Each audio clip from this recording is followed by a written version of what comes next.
exploded. What did you do? It was a minor miscalculation. I've already corrected it for future experiments. Just say the word if you need a drink or something to This eat. is why people have a problem with your college, Navigar. Welcome. Let me know if you want. I think I got a clean mug around here somewhere.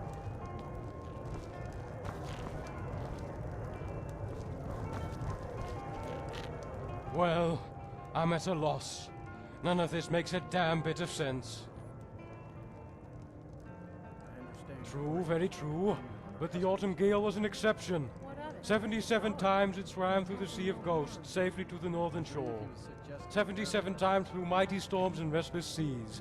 It never failed to reach port. But somehow, on the 78th, on a clear day with a steady wind, it sank to the bottom of Pilgrim's Trench. No, well, not my cargo anyway, but I did lose family. The Autumn Gale was my ship, and I loved her like a daughter. First rule of business, you can cry, but never let them see your tears. Actually, that's the third rule. First one is, make a profit. Second rule is, customers being right or something. And is this something I'll need to worry about? By being shrewd. I used to be a lowly courier, but then I got an idea to charge the people I was delivering to by claiming the sender hadn't paid. If they refused to pay my fee, I opened the letter and sold the information to someone else. Eventually, I earned enough money to start my own shipping and delivery business. Unethical? Oh no, there's no such thing in business. I think the word you're looking for is inspiring. Good craftsmanship and a damn good captain. Torald Icewind knew the ocean like a sheep knows wool. Divines only know. The wreckage is too far down the trench to offer any clues, but while we can't salvage the ship, we can salvage her reputation. And, more importantly, the reputation of my business. How long are we gonna let Ranmir drink himself? Not a single one. When will enough? A great tragedy indeed. As long as he keeps How am I ever going to replace such cheap and skilled labor? Fortunately, I hadn't paid them their wages for the last few months. That takes some of the sting out of it. Everyone that told me to stay out. Ah, I love young people who are motivated to work. You can start by delivering these supplies to the salvage team. Here, take this to the leader of the team, Utai. She will handle your payment.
Water-breathing potions. Poor Heron must have forgotten Argonians have no use for such things. If anything, he should have sent health potions. Team? You mean my sons? Oh, they're just here to get their feet wet. Although having them around does help with appearances. Actually, as far as cargo goes, I've checked everything off my list, save for one thing. A lease agreement of some kind. Hopefully it's locked up in a chest somewhere, otherwise I doubt we can recover it. Is that what Aaron told you? That sneaky rat. Tell you what, why don't you keep the potions as collateral? You get that lease for me, and I'll toss in a little gold, too.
Well, there's Pericles, over by the crates.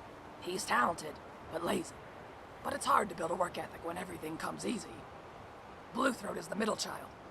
He doesn't like to talk to people, so it's best to give him his space. And lastly, my little hatchling Amru, over by the fire. He's the youngest, but he doesn't like it if you baby him. I got bit by a slaughterfish on the last dive. Nearly snapped my arm in two. Still not sure how it held together. You did? Splendid. I ought to add you to our team. We'll have to change the name, though. Ute and Sons won't really work if you're the one taking the lead.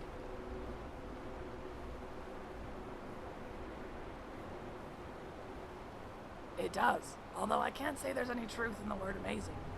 Just ask my husband. In any case, I'd like you to take this document back to Heron. This other cargo can be delayed, but documents like that tend to be time sensitive. Great. Here's your share of the salvaging fee. Do me a favor and let him know the rest of the cargo has been recovered. All right, boys, let's pack it up. Got to get this to Dawn or by week's end. Yes, Mother.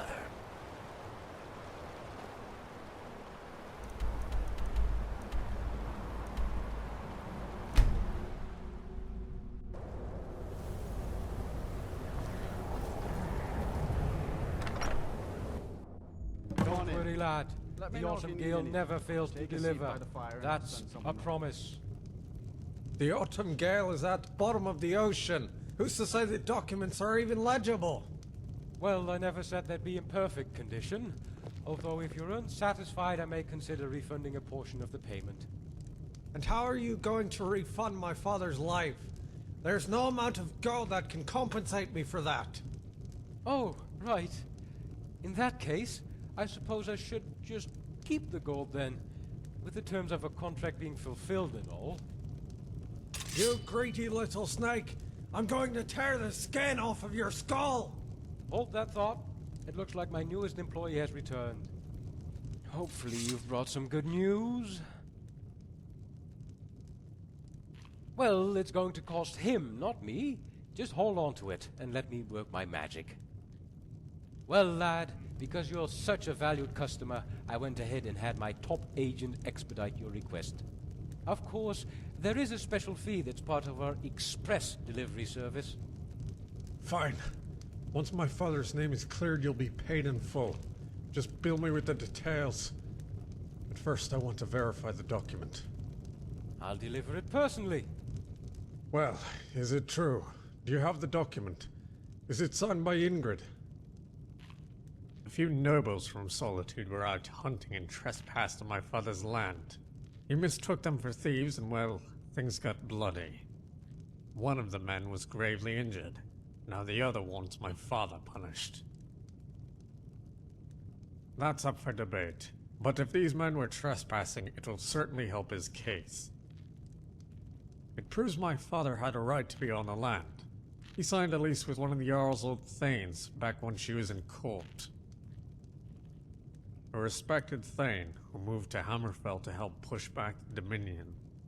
She owned the cottage and a plot of land my father leased, but they never made a contract, as Nord's word is strong as steel. But that isn't good enough in a trial. Thus we had to send word to Hammerfell to have her sign the papers. And there's still hope, but it might not be enough. I was wondering perhaps if I could loan your services. I'm on my way to the site of the altercation to see if I can find more evidence. Thank you, Salvager. Hopefully having another set of eyes will help.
Good, you came.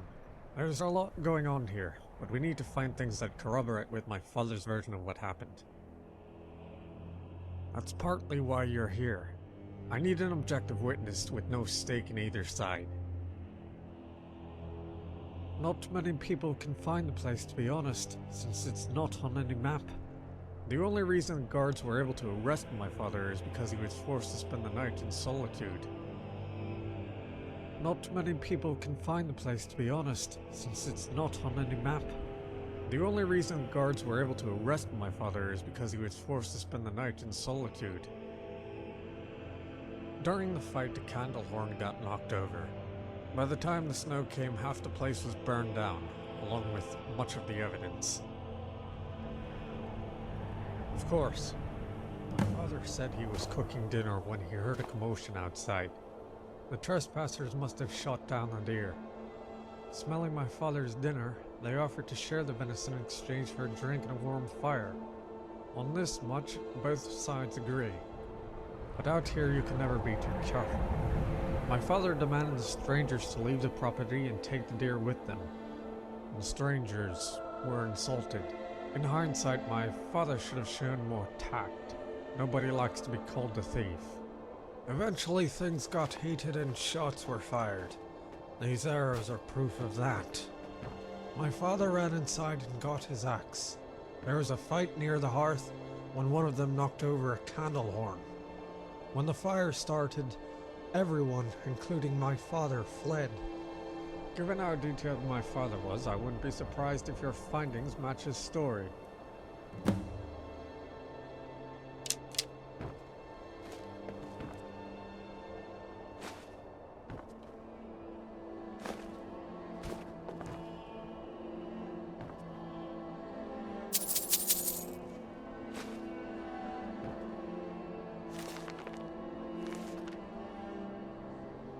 My father never liked hunting. Not at first, anyway. He learned to love it, because he knew how much it meant to me. Part of me thinks this is all my fault. But I wanted to stay in the city. He wouldn't be in this situation. But then I think back to all those times we spent together, and how much it meant to him, and I don't have the heart to take them away. Have you ever lost anyone close to you, friend? You are so lucky. Death plagues this land, so much so that even a humble man like my father finds himself caught in its snare. But he still has hope, in the form of you and I. Meet me in solitude. Together we'll find a way to prove his innocence.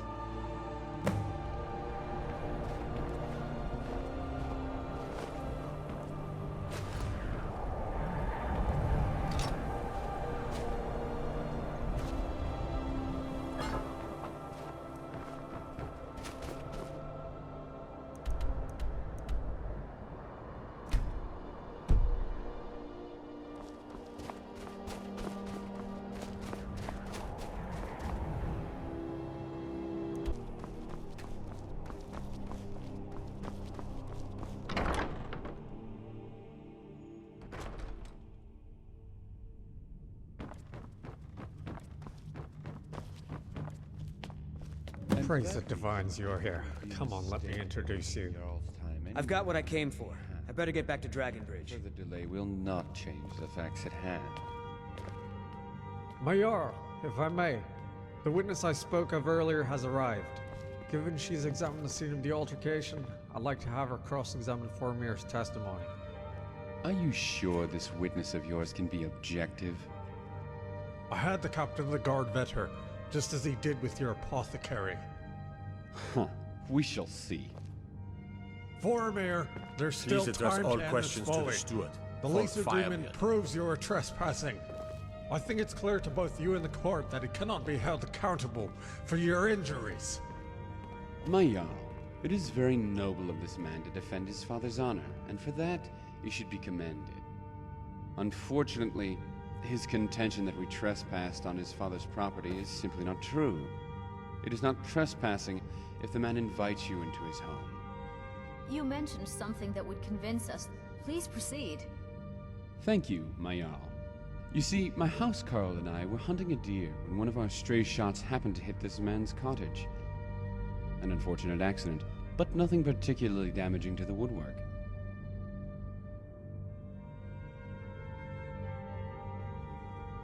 Well, that's because some of the arrows belonged to my companion. I said I shot one arrow into the cottage by accident. I made no mention of him. Now, if you'll allow me to continue, my Jarl. After the arrow hit the cottage, this man's father came bursting through the door. We apologized for the disturbance. To make amends, we offered to share the venison with him. He agreed and beckoned we come inside. Naturally, we were pleased to get out of the cold. My companion took to skinning the deer, while I perused a nearby bookshelf. I remember this part clearly because I was pleased to find my favorite series, The Wolf Queen, on the top shelf. In fact, I had just opened the book to the first page when I heard my companion scream. Who you also serve, technically. He uses all of Hafingar's resources and doesn't answer. You don't to me know in the that. slightest. You weren't even Hardly there. seems fair. Besides, maybe he simply forgot to put the book back on the shelf. Politics, my grace. All I know I'm is afraid you that's must how it learn happened. to accept this. I would not lie in front of the Jarl. In any case, as I was saying, I heard my companion scream behind me. I turned around, only to see your father had struck him with his axe. Liar! Calm yourself. I let him tell his version. Please allow me the same courtesy. Fine. When I saw my injured companion, I acted on reflex. I wrestled the assailant to the ground and told my friend to flee. At that point, I was certain I was going to die. I was fumbling about, trying to find a weapon or perhaps a miracle. My hands found a candle horn. I threw it at my attacker and missed wildly, but when it struck the wood, the cabin lit up like a bonfire. And the fire is what allowed me to escape. And with that, I conclude my testimony. It is my belief that this man's father attacked us without provocation. What I ask for is not vengeance, my Jarl, but for justice. But whatever you decide, I will humbly accept your judgment. Thank you. That was amazing. You buried him with his own lies. It was fun watching him try and dig his way out. Barring any surprises, I'm sure Elisif will rule in our favor. Now what? If it pleases the court, I would like to introduce some new evidence regarding our witness's character, which I have just obtained via courier. Very well. Thank you, my Jarl. I do not wish to alarm anyone here, but I believe this information may very well compromise the integrity of our chief witness. What are you up to, Formir? Explain yourself. It is not I who has to explain myself. After all, you are the one who attested to the impartiality of this witness. A witness who works for the shipping company that delivered the lease agreement. A ship, I remind you, that lies at the bottom of Pilgrim's Trench. Could it be the document is a forgery meant to save this company's reputation? Oh, come on now, Formir. Now you're just grasping at straws. You've clearly lost.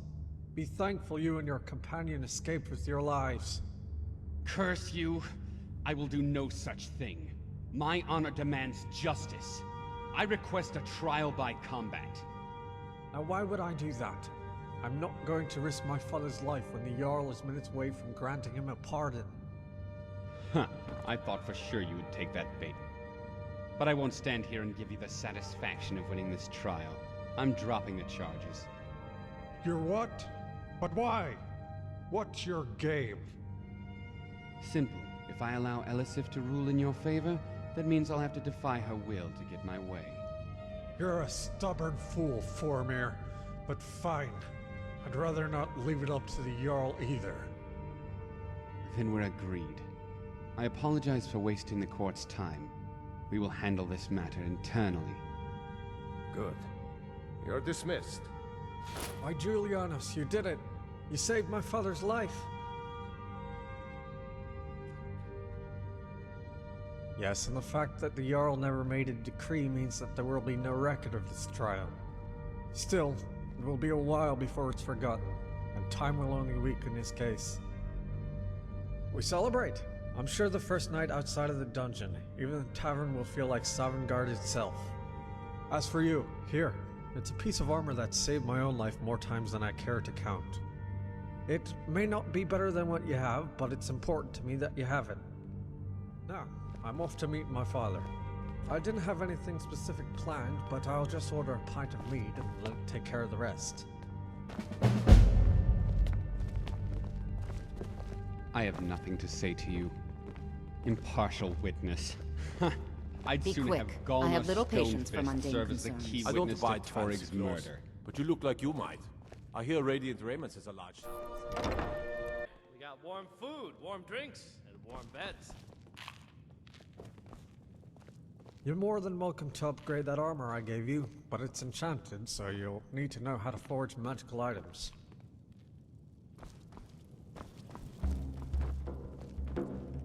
Tell the innkeeper to send us another pint.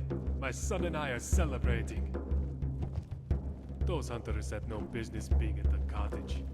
How did I know they weren't bandits? I'll be back hunting and fishing soon, friend. You'll never appreciate the open sky until it's taken away from you. I hear I have you to thank for my freedom. And what better way to repay you than with a bottle of mead?